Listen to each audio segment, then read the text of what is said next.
This week's best MMA bets, we're talking Noche UFC. I'm going to give you guys my lock of the week, my most confident picks, favorite underdogs, Degen props of the night, and then close the show out with the parlays. So make sure you guys smash that like button. If you're new to the channel, subscribe, turn the post notifications on, and make sure you share the video too. Last week, the lock, Savage Underdog, Nazaruddin Amavov came through. So I'm riding high with a nice underdog lock and the momentum in my favor as I look to bring some Noche UFC magic. I'm doing a Lock City parlay this week as the plus money lock. Two picks that I feel great about. So without further ado, the lock of the week.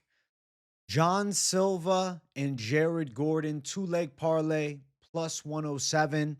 It seems right to me. I feel like the odds of it hitting are high, and it's two fighters that I believe in a lot. Now, obviously, the John Silva side is on, for the biggest fight of his life, bar none. Diego Lopes is good, but stylistically, I think this is a fight that favors John Silva's stand up a lot.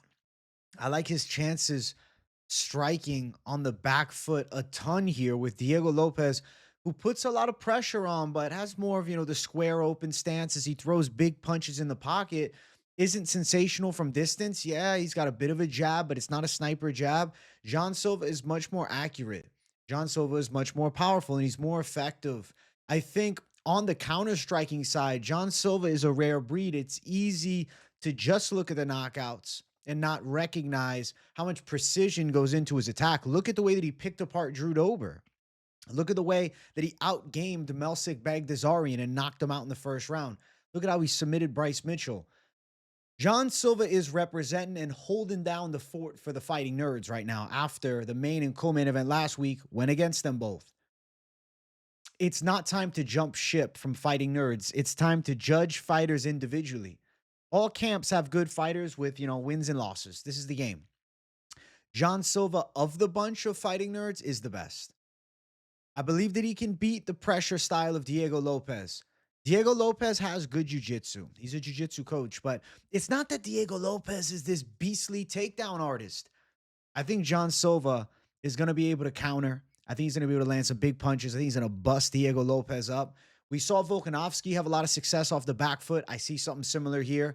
Diego Lopes will look to explode and rip punch combinations in range.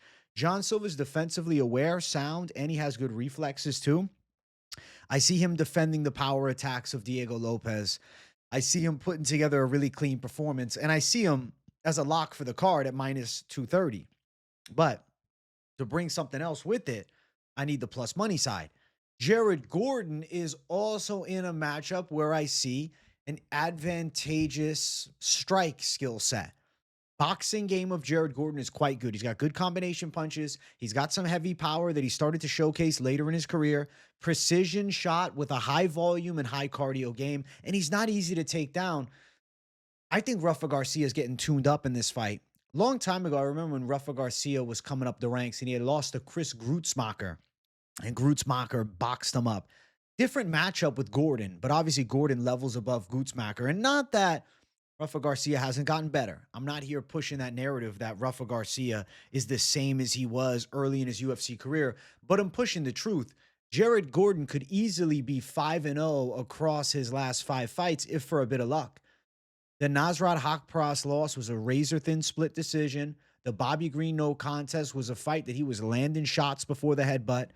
And many of us feel he probably should have got the nod against now high-level contender Paddy Pimblett. Jared Gordon is incredibly easy to underrate. Now, in this spot, he's a minus 230 favorite, so he's not underrated too much here, right? He's sitting at favorite status.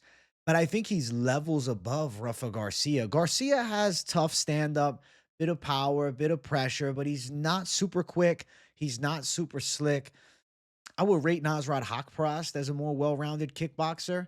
I would say Rafa Garcia could try and wrestle here, but Jared Gordon has solid takedown defense, and he's defensively sound against the cage, in the clinch. I think Jared Gordon is going to box him up. I think Jared Gordon shows levels with the stand-up. I think it's a Gordon hand showcase. I feel like he's going to look like MJ out there. Now, he's not going to have a Michael Jordan performance, but he's going to have a masterclass type win. I think we're going to say, wow, Jared Gordon's pretty damn good. Late run in his career in the later 30s, but like surging towards becoming a top 15 threat at 37. I get it, the Hawkpross loss, but in the right matchups, and if Gordon happens to be on the right side of decisions, he could get a fight into the top 15 again. I think Jared Gordon sends back a Rafa Garcia, outboxing him. I think John Silva gets probably a TKO in the later stages against Lopes, but he could win a decision. Note something else about John Silva to go back on this point. John Silva has the masterclass of precision, the masterclass of gamesmanship, the masterclass of counter submission. In this fight, I think it's a masterclass of the counter punch.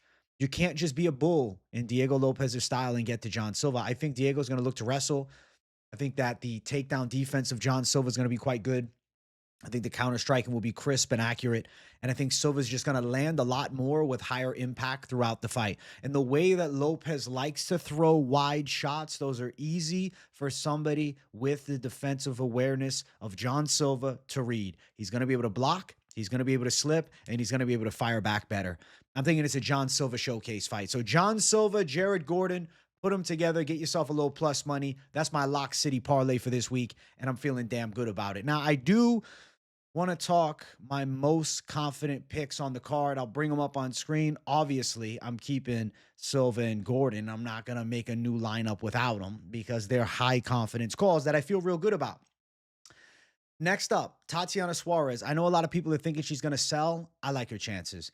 I think she's getting written off because of a loss to Weili Zhang, but Tatiana Suarez is still a dominant force, one of the biggest women's strawweights, maybe the biggest.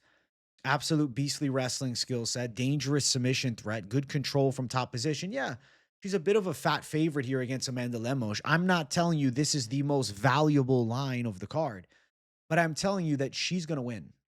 I think she lands takedowns and garners control time. I think Lemos could have a couple striking moments, but she will be unable to stay on her feet for a substantial enough amount of time to cement some real significant damage. The way Lemos would win this fight is she rocks Suarez at some point, and then we have a very hesitant Suarez panicking, not shooting the takedowns effectively, shooting from far out, and ultimately getting caught in a kickboxing fight. But that's not what I believe the case is. I think the case is we're going to see Tatiana Suarez get those takedowns, work Lemos against the cage, control from top position, and potentially wilt Lemos and get a sub. I'm thinking submission is a possibility. Decision, also high possibility. Submission line looking at plus 140. Decision line looking at plus 185. Both are live. Lemos got submitted by Jandaroba in her most recent L. Granted, it was an armbar. She also has a submission loss to Jessica Andrade with the standing arm triangle a long time ago. I could see the side of Suarez locking up a sub. Could be a grind-heavy decision, but a lot of the time she is a finisher. Kind of feeling Suarez wins by sub, but I'm not crazy about plus 185, but just the analytical breakdown, I could see second or third round submission win incoming. I'm going Suarez as a confident call. Let's keep running through. Alessandro Costa, I believe he beats Alden Coria. Alden's got a lot of potential, but I think this is too much too soon with a short notice fight. Costa was scheduled for a firefight against Edgar Suarez. Suarez pulls out. In steps Alden, who's on a nice win streak. Good boxer, good movement, pretty good rhythm in a stand-up game. But ultimately, I think he's going to struggle with Costa's aggressiveness and pressure, and also Costa's physicality and power. I don't think that Alden Coria is quite ready for somebody in Alessandro Costa, who's a pretty good flyweight. 2-2 in the UFC, but he's fought top contender Steve Erceg and Amir Albazi in his losses, destroyed Jimmy Flick, and destroyed Kevin Borjas. And you look, I mean, that Borjas win, though, over a year ago, it's aged incredibly well with Borjas fraud checking Ronaldo Rodriguez, losing a decision to Suma Derji. I feel like Alessandro Costa destroying him in the manner that he did, ripping at the low kicks. The calf was demolished in the fight, beating him up. Like, come on, man. Alessandro Costa's a beast. Explosive athlete, powerful puncher, heavy leg kicker, aggressive fighter with a good gas tank. Alessandro Costa is a pretty legit flyweight, and I do think he has skill set that's close to top 15 level. Alden has good potential, but I just don't know about him yet. Level of opposition doesn't tell me he's going out there and beating Alessandro Costa on short notice. Also, a year and a half ago, he lost to Alberto Trujillo, who was an underdog in their spot. And Trujillo kind of outworked him, and Trujillo's a 5'2" flyweight. So if you're thinking, oh, well, Costa's shorter, maybe Coria just boxes him up. No, I think we're going to see Costa close that gap fairly well. And I like the way he throws looping shots. The looping shot should get to the taller fighter, and I think he lands some power. So we're going with the side of Alessandro Costa as a confident pick. Now, I'm not done with my confident calls just yet. All right. I want to bring up two more. We'll bring them on the screen. Over 2.5 rounds in Gastelum Stoltzfus makes a lot of sense to me. Line for it sits at about -200. I think the probability is high that Gastelum and Stoltzfus is competitive, but it's a Gastelum fight. But I don't want to bet a Gastelum money line. I think Stoltzfus could have some striking moments, but he's not going to knock Gastelum out. Seeing that Joe Pyfer couldn't chin him, I don't believe Stoltzfus wins. And I get it, Stoltzfus broke Pyfer's arm, the freak injury on Contender Series, but that's a long time ago. Come on, let's not say Stoltzfus is better than this modern version of Joe Pyfer. That Gastelum went 3 hard rounds with. Yeah, he got destroyed early, but was able to survive the onslaught. Gastelum has a blockhead. Insane recovery. If you put him down, he's going to get back up. Stoltzfus, he's actually not chinny, and I don't think Gastelum has the biggest pop in the weight class, especially anymore. I think Gastelum's ready for 3. I think so is Stoltzfus. I see it similar to maybe the Rizzy Boya fight. Both guys having some moments. The official pick is Gastelum. I think he'll get it on the cards. Could be 29-28, but not crazy about a Gastelum money line. I'm more into the over 2.5. That makes a lot of sense to me here. I think both guys are pretty well-rounded. I think the kickboxing matchup with Stoltzfus, the edge from kicking range, and then Gastelum, the edge with the boxing. And then in the grappling, I'd say Gastelum, the better wrestler. Stoltzfus a little bigger. I see it as a competitive fight, and I see it probably going the full distance. I'm going to say over 2.5 is a sneaky little play to mix in. And then also you see Donchenko. I'm a big fan of the prospect. I'd say he's pretty blue chip as far as prospects go. He's a -185 favorite against Sezinando. I like Sezinando too, but Donchenko's striking is the essence of violence.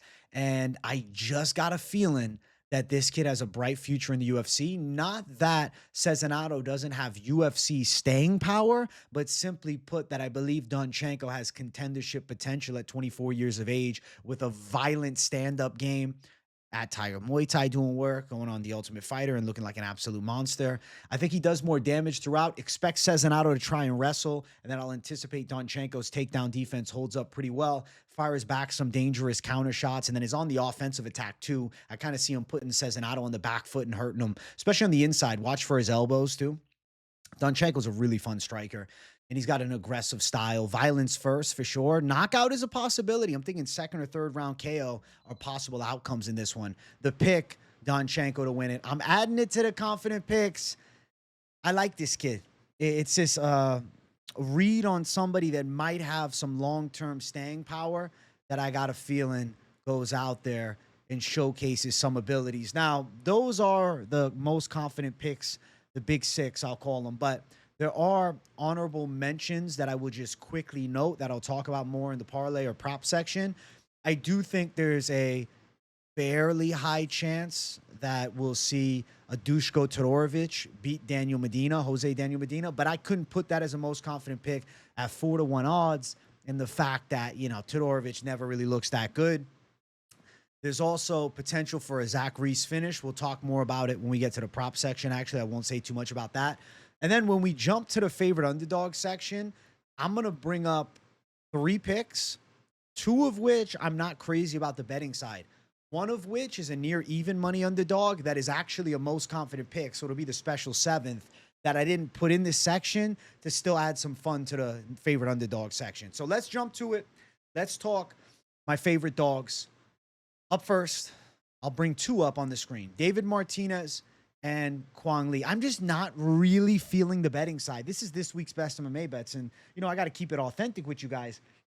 Though I'm predicting both to win in competitive fights, going out and gambling a lot of money without value here. Plus 110, David Martinez. I think he's an awesome striker.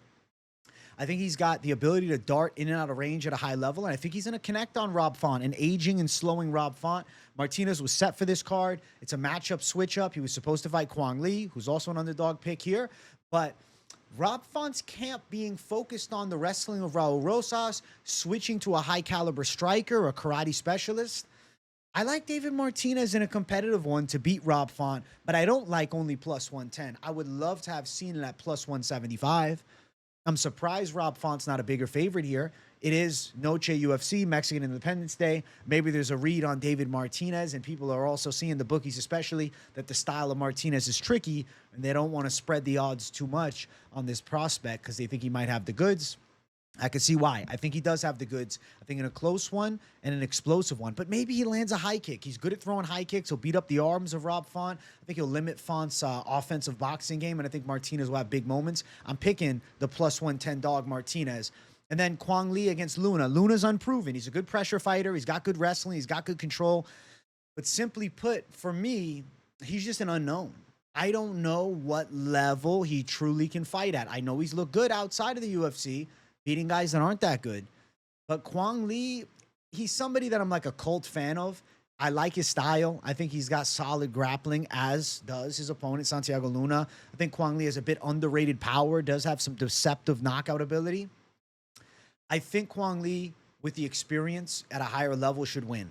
1 and 2 in the UFC, went 3 rounds with Chris Gutierrez in his debut. Obviously, Long Shao knocked him out. And then last fight, he absolutely exposed Gaston Bolaño's grappling. And he was my savage underdog lock for that one. So there is an inherent feeling of confidence towards a guy that I've had high confidence in before against an unproven Mexican fighter.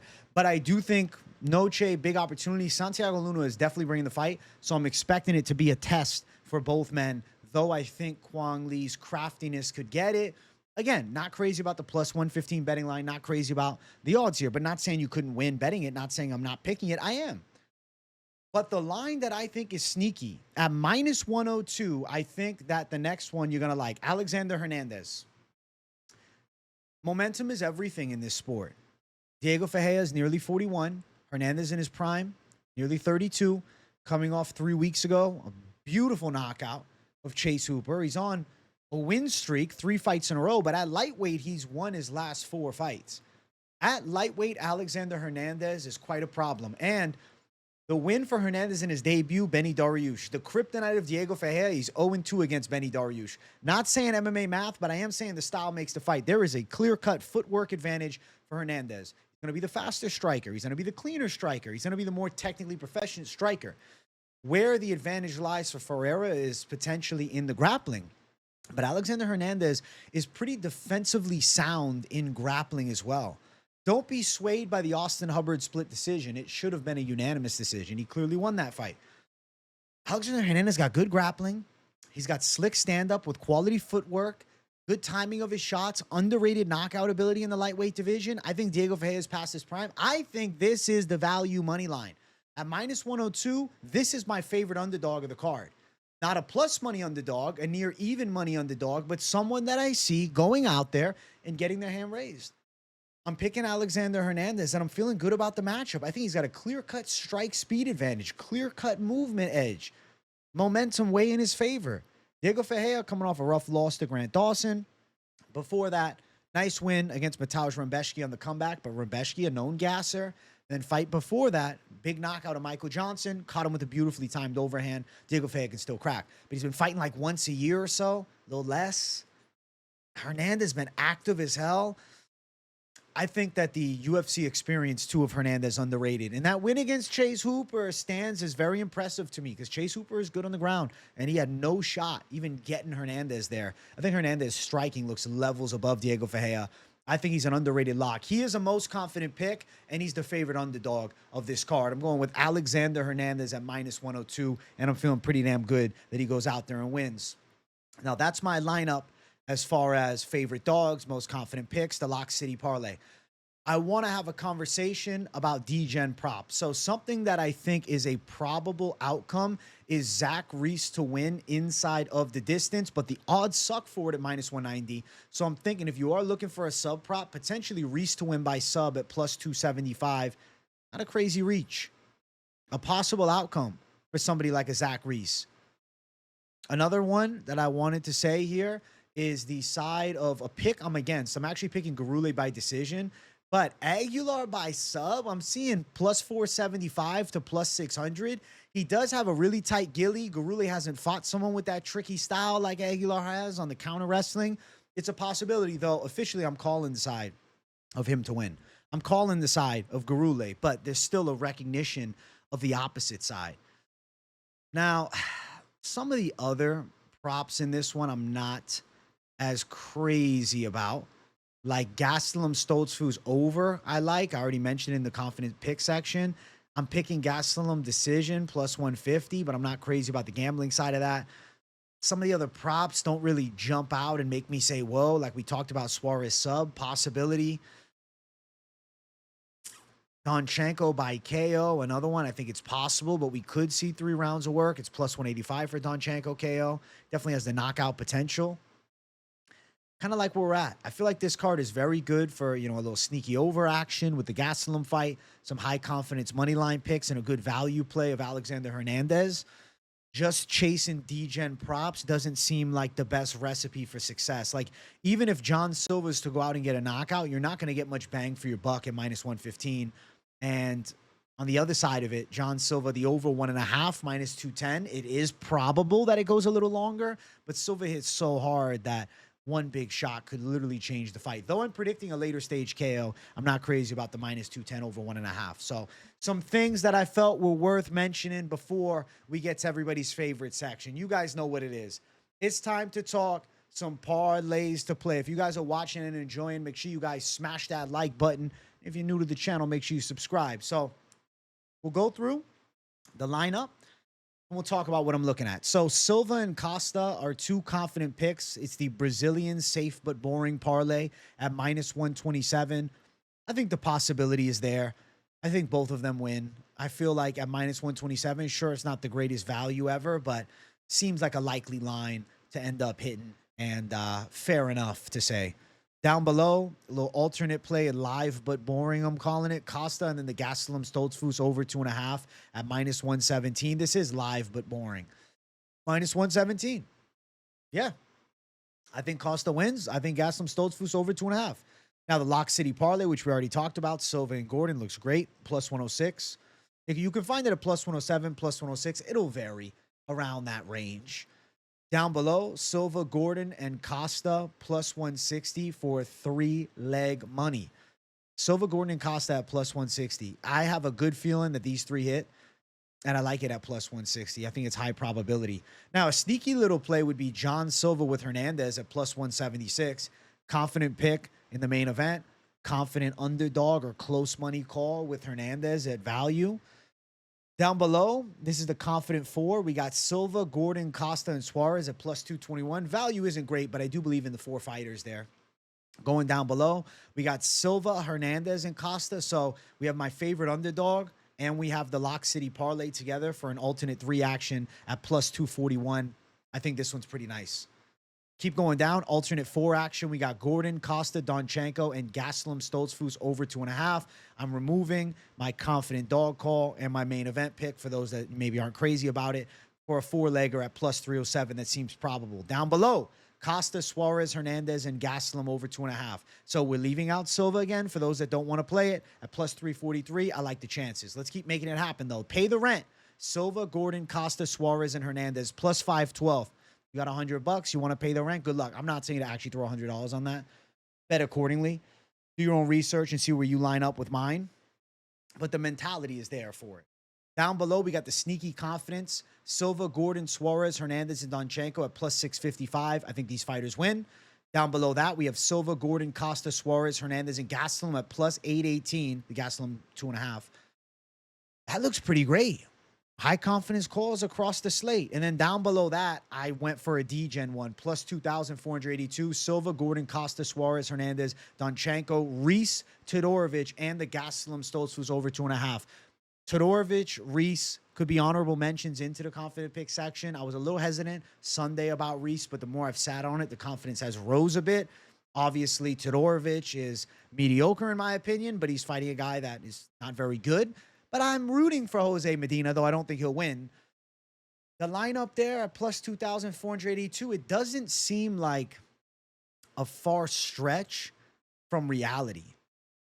It doesn't seem like a far stretch. Now, of course, I want to build something live for you guys, a little alternate action at plus 487. Jared Gordon, Alessandro Costa, Danil Donchenko, Jean Silva, and the over 2.5 rounds in the Gastelum and Stoltzfus fight, nearly 5-1 money, plus 487. It seems fairly probable here to end up being a live hitter. I think it's got a relatively good chance. Now, if you were to play the pay the rent and then adding John Silva in it, which is, another one of these sneaky little ones I'm bringing in, you got plus 634 for a little pay the rent plus, a little extra love on it. Possible, right? Possible. Let's see what else I want to add here.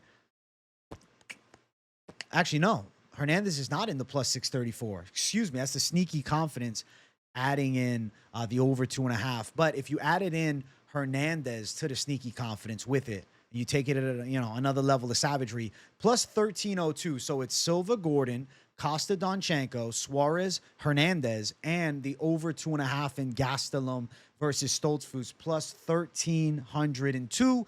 That seems like a sneaky Degen play for the week that's probable to hit if maybe you're not crazy about playing guys like Reese and Todorovic in your lineup, but you're feeling good about a lot of the other calls. You're still getting over plus 1,000 money, which is always nice to see. Now, taking it a little crazier, if you like this plus 1,300 and you're like, fuck it, I want the most Degen shit you can bring me, AJ. Well, all right. Reese by sub. Now we're at plus 5,508. We're taking it to another level. And then, I don't want to go too nuts with playing like Kwang Lee or David Martinez in this parlay. It just doesn't seem like a great idea. I like plus 5,508. Reese by sub is live. But again, it's a stretch. You could end up getting a knockout. You could end up getting a decision. To create some real magic with the wide, long-range parlays this week is not the easiest thing for me. But as far as my confident calls, I see them happening. I think John Silva goes out and wins. I think Gordon wins. I think that my confident picks are pretty much on the money, I'll say. If you want an alternate to Lock City, or maybe you want a 3-leg that seems to be near Lock City, the Stoltzfus over 2.5 with Gastelum, with Gordon, with the side of John Silva, I feel like is a solid alternate at plus 211. Gives you more than 2-1 money. Seems like those 3 lines are pretty great. Drop a sneaky in the comments if you're sticking around throughout the whole show and listening to my elaborate spiel at the end about some more of these parlays. I don't want to add too much because there's some picks that, just don't deserve to be in. I got some favorites mixed in with, the close money line of Hernandez. Seems like the right call. I think I'm on to something here. I think I got some good magic here. And I'm feeling good about what I'm looking at. If you wanted to go Silva, Gordon, the over in the Gastelum and Stoltzfus fight, and then with Hernandez, you got plus 493. That also is a pretty great parlay, near 5-1 money. Another pay your rent type of parlay. All right? Maybe call it doggy style and hit it from the back hard. All right? Let's fucking get some savage calls. Now, if you are looking to play these parlays, my recommendation is do your research, see where it lines up with mine so you can give yourself the highest probability of success. Don't blindly tell, but for the most part, your boy's pretty on point. Of course, things go crazy every single week. This is MMA. There's variance to this game. But where I'm seeing things, I think I'm on the right side of history with the vast majority of these. Let me know in the comments what you thought of the Lock City parlay. Are you guys in? Are we doing it? Are we going in together? Are you with it? Are you tailing John Silva and Jared Gordon? Do you like the Hernandez call as a close money dog line or potentially even money, depending where you're playing it at? Are you feeling my most confident lineup? Do you like the Gastelum over? I want to hear from you guys. Now, if you think I missed something, if you're like, no, there's a prop that I'm sniping, AJ, and you didn't mention it, let me know in the comments. I want to hear from you guys. Your opinions are more than wanted. They must be heard. So let your boy know where your head's at with everything. If you haven't yet, make sure you smash the damn like button. If it's your first time on the channel, welcome to the show. Hit the subscribe button. Keep it locked in. I will be live for the entire card Saturday, 3 p.m. Eastern time. And I won't just be live for the entire card. I'm also going to be live for the boxing thereafter with Canelo and Crawford. So pretty much a full day of live streaming from me this Saturday that you're not going to want to miss. Thank you guys all for the continued love and support. Blessings to you guys. Hit that damn subscribe button. Much love to the people sending the good energy out and getting the good energy back. Thank you, guys. Appreciate the people. W in the comments if you got nothing to say, and I'll see you all in the next one. Peace out.